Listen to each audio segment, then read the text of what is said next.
I really feel like dancing right now. What'd you think, Tim? Check out my moves! Hey, now that we're done talking with this Pikachu here, let's see if we can enter the cafe. Whoa! As much as I hate to admit it, we don't have time to drink coffee right now. Okay, Pikachu won't let us go in. So we just head this way. Talk to some of these people. Indeed, he really helps loosen up the knots in my shoulder. Oh no, Hariyama is facing off against Poliwrath again. Why does he act out like this? He's usually so gentle. Is something wrong? My partner Hariyama loves showing off his strengths, especially when it comes to test it against someone else. And since Poliwrath is also proud of his muscles, Hariyama considers it its rival. Once they start going at it, it's hard to stop them. Yikes, guess we better avoid the alley for now. If it's blocking the path with Pokemon. Where else are we going? You have something to say? A little snack? Marcatus right here. Great job, Marcatus. We're dancing, you're so cute. From the top. 1, 2, 1, 2. Anyway, he's right here. It's Holiday. Appreciate your coming on such short notice, Tim. This way, the crime took place at the dentist's residence up ahead.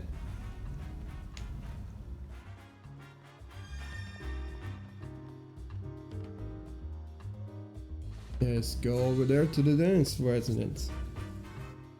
Our first actual case.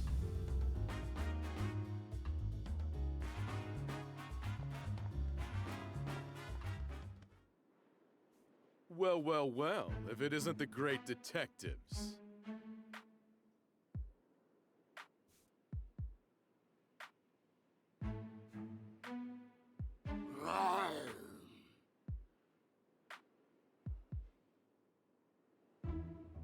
It's been a while, Brad.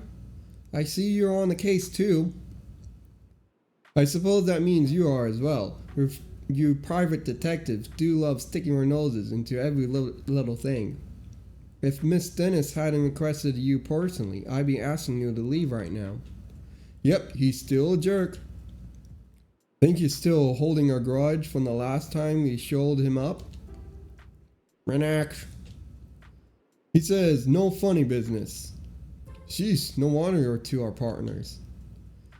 That's enough, Brad. We're going to be conducting the investigation together.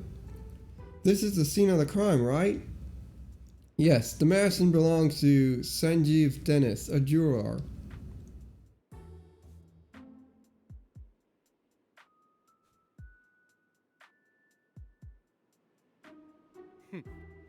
Mr. Dennis is one of the wealthiest men in Rhyme City.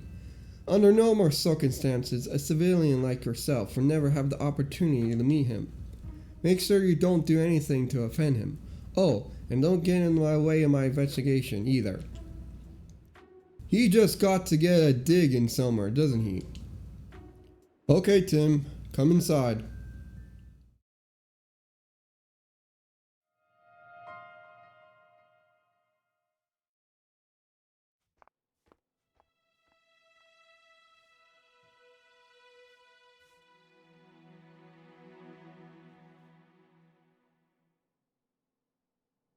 I see. Alright, Tim. Mr. Dennis is waiting for you in the room to the right. Thanks, Inspector Holiday. Does police have anything to say? It does. Lieutenant McMaster is currently interviewing Mr. Barnes in this room. I guess it would be too much to ask for us to join in, right? I'm afraid we can't allow even the great detective Tim to do that. Police protocol, we understand? Hey, I have a couple of questions to ask. Got a minute? Renack. Don't want to waste time chatting while we're on duty, huh? Awfully stubborn, aren't you? We're even harder to talk to than Brad's Magnetic.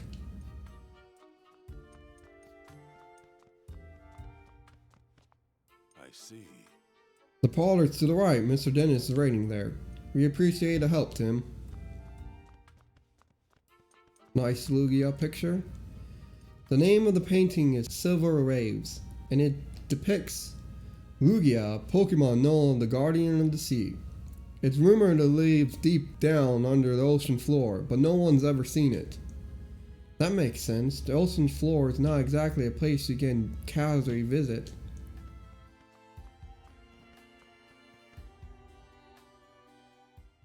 Oh, Tim, I've been waiting for you.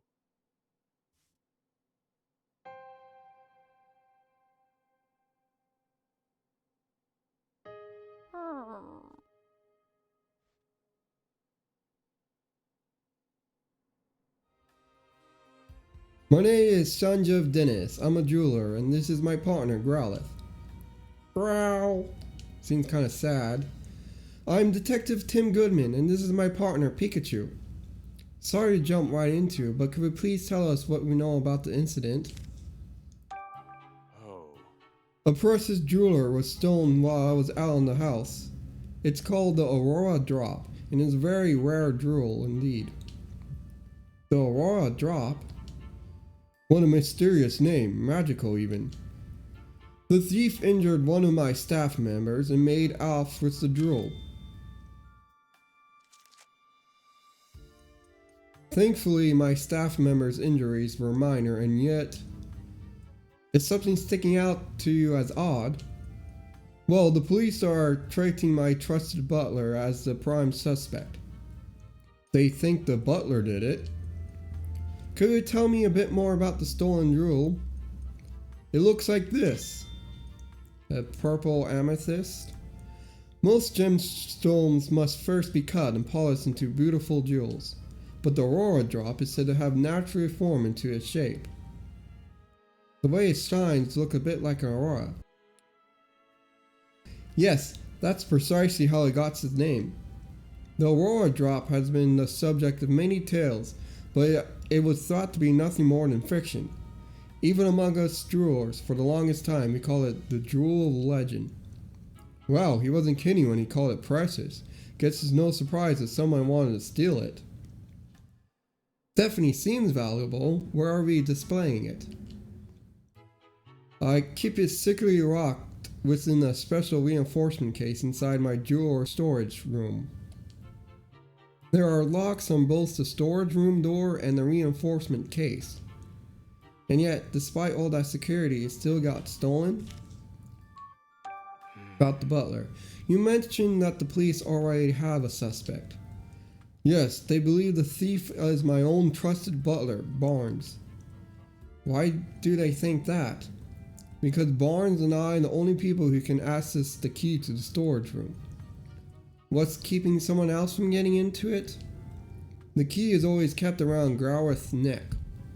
If anyone but Barnes or myself attempt to take it from her, Growlithe will start barking. My Growlithe is very loyal Pokemon. She would never allow the key to be taken by a stranger.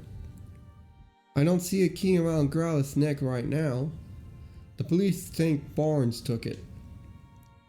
That would certainly make sense, assuming Barnes really is the culprit. Mr. Dennis, if possible, would you like to talk with Barnes? He's currently being questioned by the police. But you don't believe Barnes is a thief, is that correct? I know Barnes since we were young. He worked in the Helm for years and have always served us well. I'm certain that he'll never steal from me, and I couldn't possibly imagine him hurting anyone. So you're saying Barnes didn't do it, and the real culprit is still at large? That's right. Someone else must have stolen the jewel. Please help me prove that Barnes is innocent. And so that's why we called us here, to clear his butler's name. We'll talk to Barnes later. So, finding the Aurora Drop and clearing Barnes is suspicion. Those are the two things we called us here to do. Could we please? We're the only ones I could count on. Our job is to investigate the case and reveal the truth. We won't know if Barnes is truly innocent until we look into this more. Yeah, the police must have at least some reason to suspect him. But we'll do what we can. If that's acceptable to you, we'll take the case. That's more than acceptable. Thank you, Tim. Great. In that case, may I start investigating the scene of the crime? Of course. The jewel storage room is just upstairs. I know you won't let me down. Wait a second, Tim. There's something I want to try. Starting with this case. Something you want to try? Yeah, a case notebook. The writers for Detective Journal swear by it. Detective Journal? That's a magazine you're always reading, right? Can Pikachu even know how to read? Yep, that's the one. They researched the most efficient way for detectives to organize their case notes. The solution that came up was a case notebook. Sounds interesting. How does it work? I'm getting to that. First, open up your notebook. How was the jewel stolen? Sanjeev Dennis' jewel was apparently being stolen, but how did the culprit steal it? Investigate the scene of the crime. First, let's write in the notebook any burning questions that arises while we're investigating. We'll summarize the testimony and evidence that we gathered during the investigation on the page below. Stolen jewel, the war drop is Mr. Dennis' prized jewel. Someone has stolen it. After we collected enough testimonies and evidence, the begin deducing option will appear. When we select this, we can start deducing the answers to our questions. We don't have enough testimony or evidence right now, but once we do, we'll be able to start deducing. I guess actually using the notebook is the best approach. So Tim, what do we have to do right now? We have to collect testimonies and evidence to figure out how the jewel was stolen. To do that, we first have to investigate the scene of the crime. That's right, let's go check out the jewel storage room. So up the stairs we go.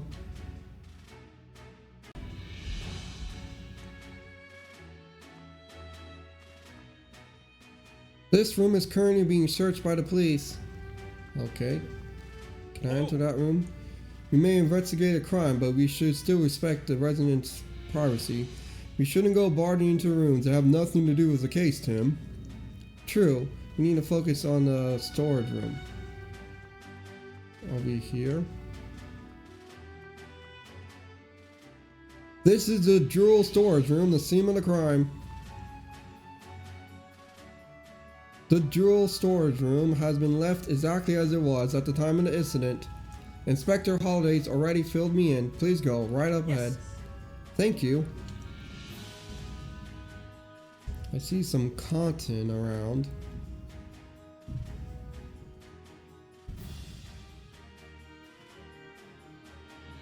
Is that a piece of hair floating in? First, check the lock, I guess, see if it's been tampered with. What is it, Pikachu? Check out the door, but there are no signs of forced entry. Then we can be very certain that a thief used a key to get in. According to Dennis, the room's where the Aurora drop used to be. Let's take a closer look. Well, whoa, I wasn't going anywhere. I was walking. Is there a window in this room? Nope. Doesn't seem like it. So that rules that out. Let's first look at the cases. Beautiful jewel. So clear and sparkly. Absolute brilliant. Say that about everything. Blue jewel. Deep blue, like the ocean, is a kind of magical feeling to it. Red jewel. What a vibrant red, like boiling hot lava. It's almost too bright to look at. A green jewel. That fresh green color reminds me of the forest. Just look at it calmly. Here's a stolen one. Looks like a blue feather here. This area looks more disturbed than the rest. Let's start investigating. We might find a clue. Alright, don't let any details slip past you, Tim. Let me see. Let's see, where should we look first? The axle case. Been cut through. This is the only case that's damaged. Must be where they kept the Aurora drop. The edge looks like it was sliced clean with the blade. What kind of blade could slice this cleanly through such a sturdy jewel case?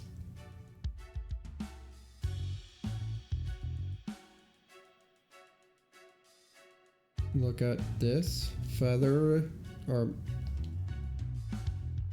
it was a Camerot. A Camerot did the job. Here's a blue feather. Do you think the Pokemon it belonged to was in this room? Maybe it's from a Pokemon that lives in the mansion. Let's look at this later.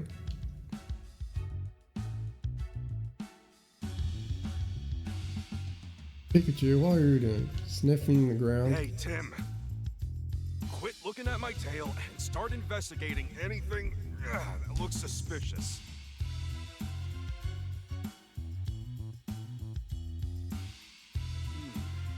There's some cotton on the ground. It looks really fluffy and soft.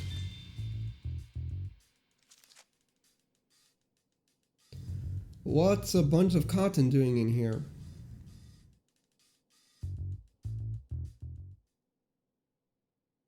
Hey, Tim. Check it out. Looks good, huh? Disguises are a key part of detective work, you know. Yeah, whatever. Now quit goofing off and investigate. He clearly doesn't appreciate my art. Perhaps I need to give him a little more training.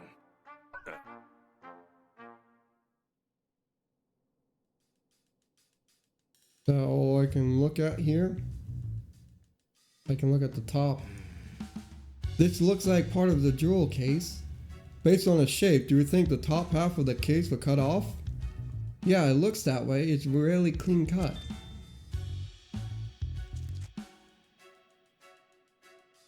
Slicing it must have taken one serious sharp blade. I doubt a human could pull that off. Anything else I can investigate? Oh, a check mark here. Oh, the lock itself. This jewel case is still locked.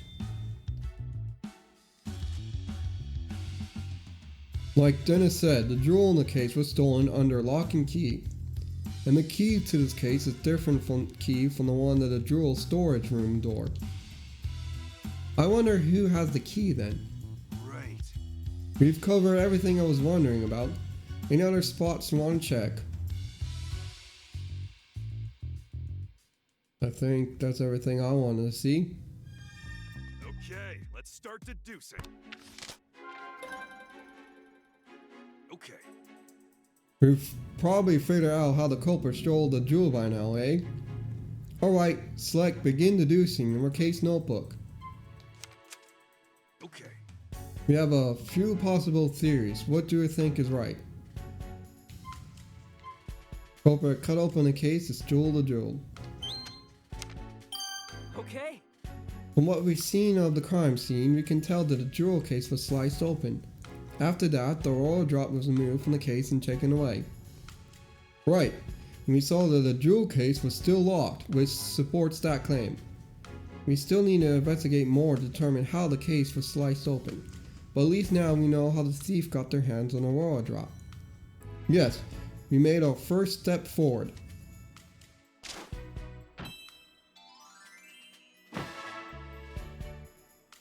Okay. You understand how to use the case notebook now?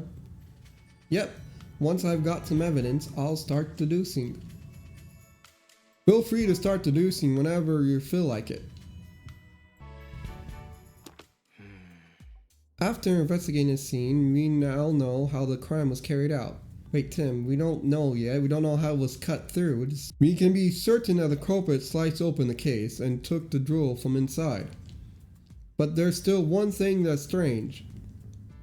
Oh yeah. Yeah, think, Tim. What's strange about the way the crime was committed? The door room was stuck. The glass was cut, but the door wasn't. The jewel was stored in this room. Yeah. The glass was cut, but the door wasn't. That's probably the most strangest thing. Oh, The door to the storage room was open with a key, but the jewel case was still locked when it was sliced apart. That's right, so that means the thief only had one of the keys, the one to the storage room. They didn't have the key to the jewel case. According to Mr. Dennis, only he and Barnes can access the jewel storage room. I understand why the police suspect Barnes, but I'm not so sure. Obviously, it'd be best if we could talk to Barnes ourselves, but he's still being questioned. We need to ask Mr. Dennis about the lock on the jewel case. Right, after we wrap up here, let's go ask him. How's the investigation going, Tim? Oh, Mr. Dennis. Sorry, I couldn't stand just waiting around. Have you discovered anything? It does appear that the culprit used the storage room key to gain entry. We believe they then cut open the jewel case and took the Aurora drop. Is that so? I suppose that doesn't help Barnes much since he had access to the key. I have a question for you, Mr. Dennis. Who has the key to the jewel case? I have it right here. I always carry the key to the jewel case on my person. I've known Barnes a very long time. I still won't give him this key. The security of the jewel case is my personal responsibility. Got it. So both Barnes and Dennis could access the key to the jewel storage room. Well, only Mr. Dennis had access to the key to the jewel case itself. That's valuable information, Mr. Dennis. Thank you. Really? I thought it might be getting in the way, but I'm glad to hear I could help. The Aurora Drop is meant to become a symbol of revival for Rhyme City. Anyway, I'm counting on you, Tim. A symbol of revival. Let's ask Dennis about that later. The thief cut open the case to steal the jewel, but they had the key to get into the storage room. And the only people who have access to the key are Dennis and Barnes, so it makes sense that the police would suspect Barnes. If the key had been used to unlock the storage room, Barnes wouldn't be under suspicion in the first place. Why would he do that, knowing people would suspect him? Maybe he didn't think that far ahead? In any case, based on what we formed on the scene of the crime, we can't be certain of anything just yet. We need to talk to Barnes and other people in the mansion to hear what they have to say. Not just the people, the Pokemon too. I'll interpret it for you when we talk to them. Alright, I'm counting on you, Pikachu. Okay, now we got our first steps figured out, let's start interviewing everyone right away. Hold on. Got some dust on my hat. A great detective's gotta look good at all times.